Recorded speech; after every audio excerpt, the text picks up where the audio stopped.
So I've got another curious situation here.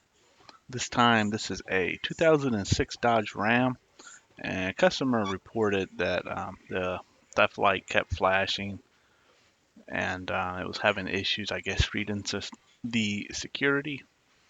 Um, I'm not really having that issue. As you can see, I have the TIPM, the SKIM, and the ECU wired up. It's reading the keys fine for me, and it's showing the correct keys and everything. But I did notice one thing that was a little bit suspicious, and I don't know if it's just because of the Autel software or if it's actually problems in the SKIM. So if you look here on the Autel in the left bottom corner and you look at the VIN original, you'll see the number is very short. It's missing several of the digits. Let me see. Yeah, it's missing quite a bit. Now, for the most part, they're right. It's just missing some. So I'm thinking maybe Autel is just not decoding the data properly. And I'm not getting any DTCs for VIN mismatch. Now, I did check, this is the 908 that you see on the screen here, but I also checked the IM608 and it was the same thing. It had the same weirdness with the VIN. So I just figured what I would do was to take this SKIM apart, and I'm going to actually manually check the EEPROM data just to see if the VIN is actually correct or if the VIN is weird. So we have this little EEPROM here. It's a weird little EEPROM, but it does have an EEPROM. So I'm going to remove that. I'm going to read it. I'm going to check the EEPROM data on it, and then if it's correct, I'll just put it back, and then I'm pretty sure this case is solved, and I'm pretty sure it's going to be an external issue. But if we do find problems, then I don't know, we might have to do something different. Another really weird thing is that the SKIM has no DTCs in it, which right now I don't have the tire pressure hooked up, so I would think that it would give a DTC for that. And if I turn it on with no key, obviously I should have a no DTC. I should have DTCs for having no key in there. And also, I use an incorrect key. I should get DTCs. None of which gives me DTCs. So that's another thing that could point to corruption in the EEPROM data. But I have to remove it to check.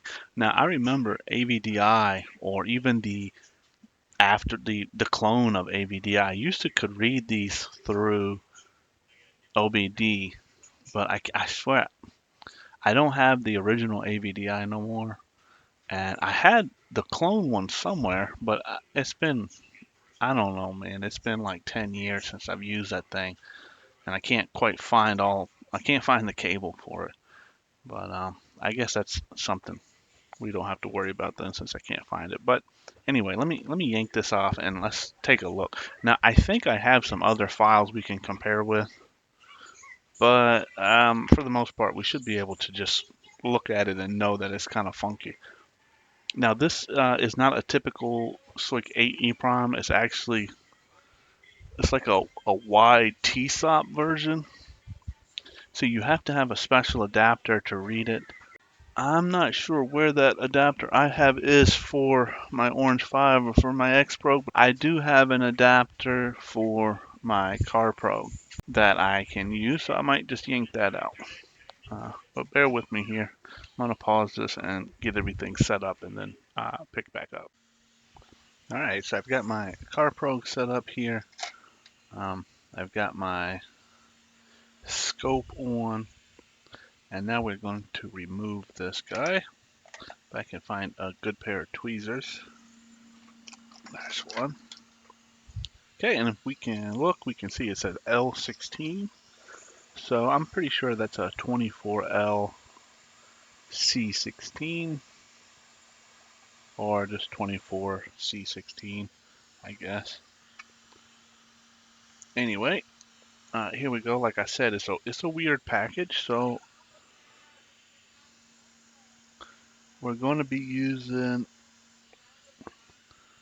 this little adapter. So basically it's like a T-SOP, but it's wider.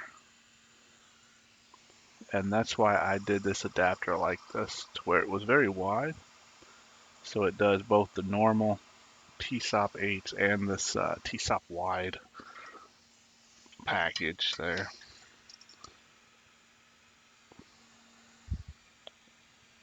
Ooh, dumped too much of that out.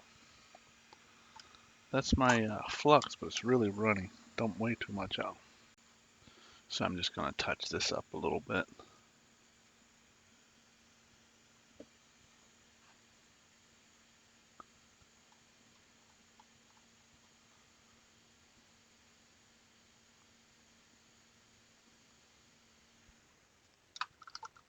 I think that should be good. Okay, so we're going to go here and we're going to go LC16. See, I don't really know if it's an LC16 or just a 24C16. So I'm gonna go 24C16. I think that's all right. So there is our EEPROM, and real quick we can see if the VIN is okay. And I tell you, it looks like the VIN is okay because on the other one it was missing this 7. It was missing the 7KS, and I can see the 7KS there. Okay, so I want to compare that file, and okay, so I have that file saved here, and I want to compare it with some others, see if I can find one that uses the same type of chip, which is a 24C16. So I just want to find one that uses that same type of chip and compare. I don't know if I'll be able to find one. Let me see. So none of those. I know that Type 2 is not. Here I got WCM. Okay, so for some reason I have this one named WCM, the other one's SKIM. But this is the same. This is actually the same module here. See the L16? So let's check out the differences between them. So this is a known good one, and this is the one that we're looking at. And so far structurally, I don't really see anything different. The VIN is right.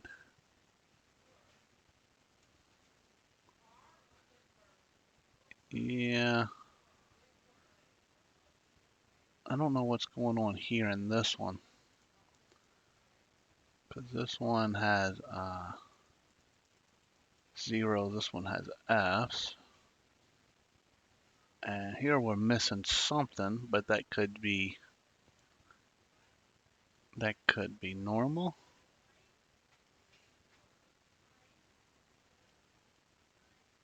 So I don't see anything really crazy, to be honest. And I was able to delete and store keys without any issues. So I'm guessing maybe it's just my Autel that's not pulling the VIN right, which is good to know because you don't want to be working on something and then you see that and you're like, oh, well, there you go, the skim is bad.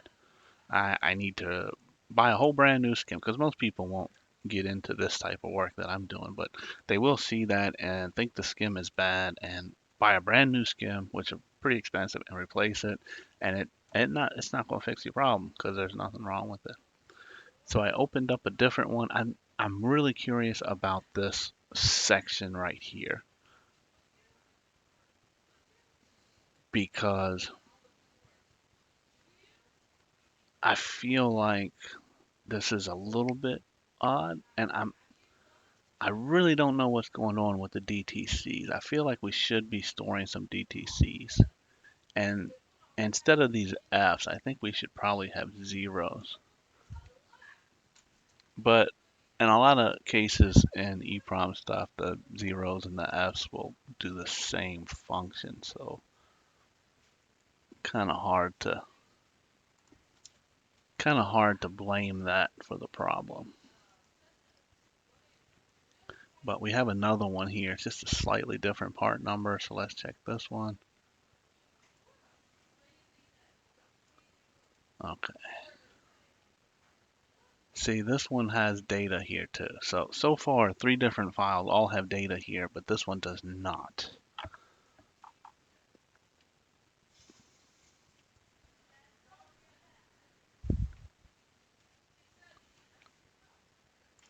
Which is a little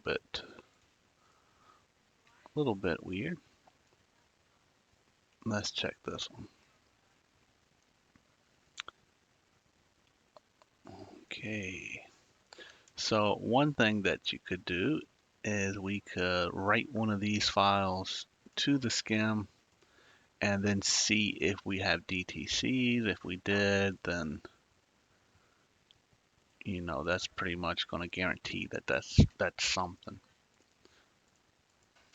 One thing though that might be a reason there's nothing there is that this is for a diesel, and I'm pretty sure that other file that I had was not for a diesel. It was probably for a gas or so. 1D7KS28. Actually, this one does look like a diesel. A67J. So I don't know. It doesn't seem like there's anything wrong with it, to be honest, other than that little section. So I might fiddle around with that a little bit and see, but I'm not going to drag you guys along for that. That's going to be pretty boring. But I guess long story short, do not trust your Autel for pulling the SKIM information on these older Chrysler Dodges, you know, original can type SKIM. So this would have been from can vehicle, but it's still from the keyed ignition. So it's not from the the Fobic style. And the Fobic ones are a little bit different. I haven't seen any issues with them, but this one, the keyed style, uh, um, both my systems didn't read this VIN right. The IM608 or this 908. So don't go replacing your skip modules based off that. Okay, since I didn't see a whole lot of issues with the EEPROM, I'm gonna go ahead and put it back like it is. Um, I was investigating those other files, and there's differences in them in that same area. So I'm pretty sure that's something to do with a particular type of sensor or something where it's installed on those trucks where it's not installed on this truck. Um, so I don't think that's going to be anything. So I'm going to put this back, and pretty sure we got to flip it around. So I'm going to flip it around there. Get that guy out the way. And if you have a CarPro, I actually designed that adapter and I sell them. You might want to check my website for those. If you like to use CarPro and you do EEPROM work, they are extremely handy. It's basically a direct solder adapter for EEPROM, basically SOIC 8 and the TSOP 8. And it's got the DIP 8 too, though you'll never use that. But whenever I was doing airbag stuff, I really disliked reading in circuit. So I wanted to be able to directly solder my chips to an adapter and just, directly read it. So I had made that thing a long time ago. And uh, made extras, and it was pretty popular. So I always keep a few on hand to sell if people want them. So anyway, this thing's Getting difficult here.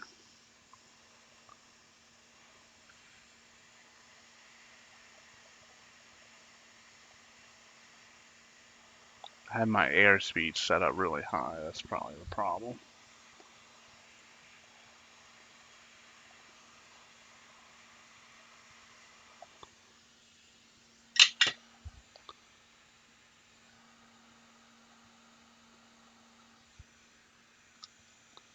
And we're just going to touch it up a little bit.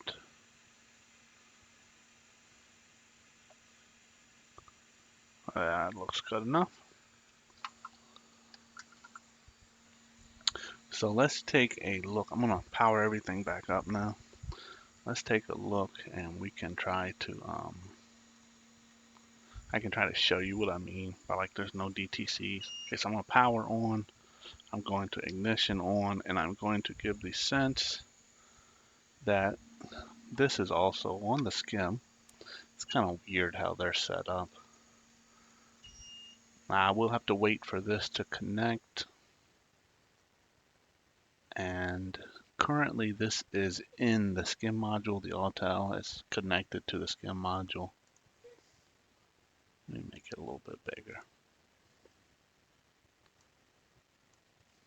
So let's go, let's read codes. So like right now, I would think that you would have a DTC for no key. So it's like it's not storing any DTCs, but I don't do a lot of bench diagnosis on these. Like I'll hook them up once in a while, but I don't remember offhand. So like right now I have it in the run position and it says there's no fob. So like I'm gonna turn it to the off position here. Okay, now I'm gonna give a program key. Okay, I'm gonna cut the power off to the TIPM and the ECU. I'll turn it back on, and now I'm gonna turn the switch to think it's in the run position. And here you see we have a valid key. It says I have 4 programmed. I had programmed a test one. Okay, so this is key number 5. It is a valid key, and we are sending the command to the ECU to run. All right, so all this is good. Indicator lamp is off, so the immobilizer is not on. Perfect. So now let's back out of here. Let's go into the ECU. I'm not sure if the ECU tells us. I'm not sure if it tells us if the skim is enabling start or not. I want to be sure that this is ready and that the skim and the TIPM are saying it's okay to run, which so far it looks like they are. And the last time I checked before I took it off, it did. I just kind of wanted to check it one more time. Can't remember if the ECU had it or not though. I had codes in the ECU before, just DTCs that I was able to store and delete.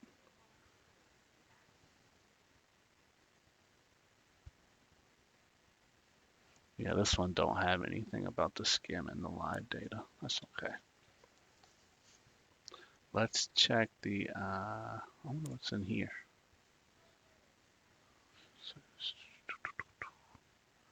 Nothing that we need. Let's back out. I guess we can check the codes real quick and delete them. There's a lot of codes, huh? Because I got no sensors hooked up. But you can still find valuable information. Like I was able to find stored codes for the keypad, and see, like here's one where it's stored. So now we know the key is good because it's not, it's stored, it's not active. So these are all just normal because I have nothing hooked up. I'm going to erase them. They'll come back. But when this is hooked up in the car, they will delete themselves again. So let's check the TIPM.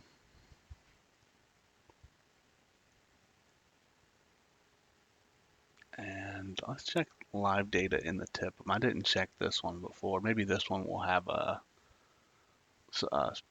stat to tell us if starting is allowed.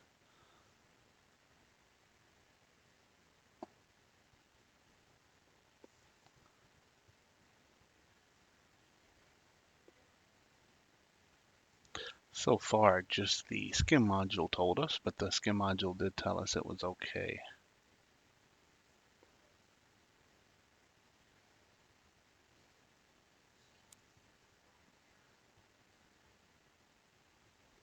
And typically, as long as the skim module is happy, everything else will be too.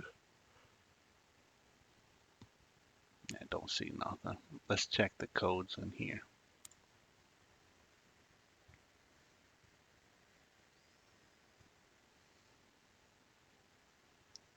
This is all normal stuff for not being connected. Okay, so that is good. So everything is good now. The main thing was to see that the skim is allowing start. It is. So, I mean, that's pretty much it. Like if we take the key out, I'm gonna push this back in real quick before I damage it. So we gotta flip it this way.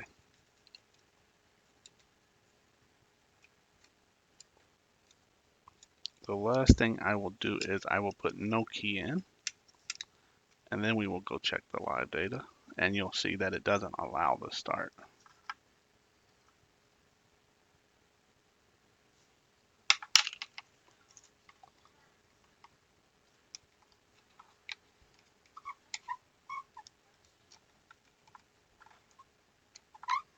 So I gotta get this metal. It's got this stupid metal antenna here.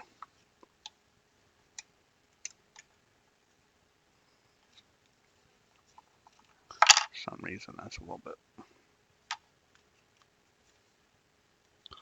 bit wonky there.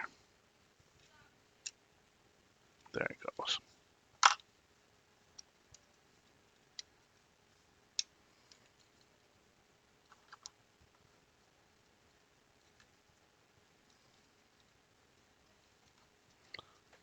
Why is that being so difficult? Usually they slide right back in. There it goes. Perfect. Okay, we're gonna put the cover back on. And that is done. So I want to ignition off. I want to turn this off. Put the ignition back on. I want to turn that back on. Now let's go back to the skim and you'll see that the starting is not allowed.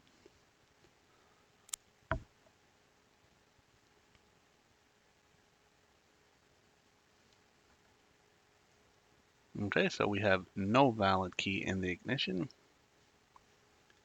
And down here, we have the screen status is engine kill command. So it's saying, no, the engine cannot keep running. We have no valid key, and the indicator lamp status says lamp off. That's not correct, but I'm going to chalk that up to the skim module being stupid again. I mean, to the Autel pulling the data wrong again. I guarantee you if I had a cluster hooked up, you'd see it flashing. Okay. So let's go here. Let's put this key back in. I'm going to cut the power. I'm going to cut that. Now we're going to turn it back on. And there we go. Now we have key 5 in. We have engine run command. And we have everything ready to go. So All good.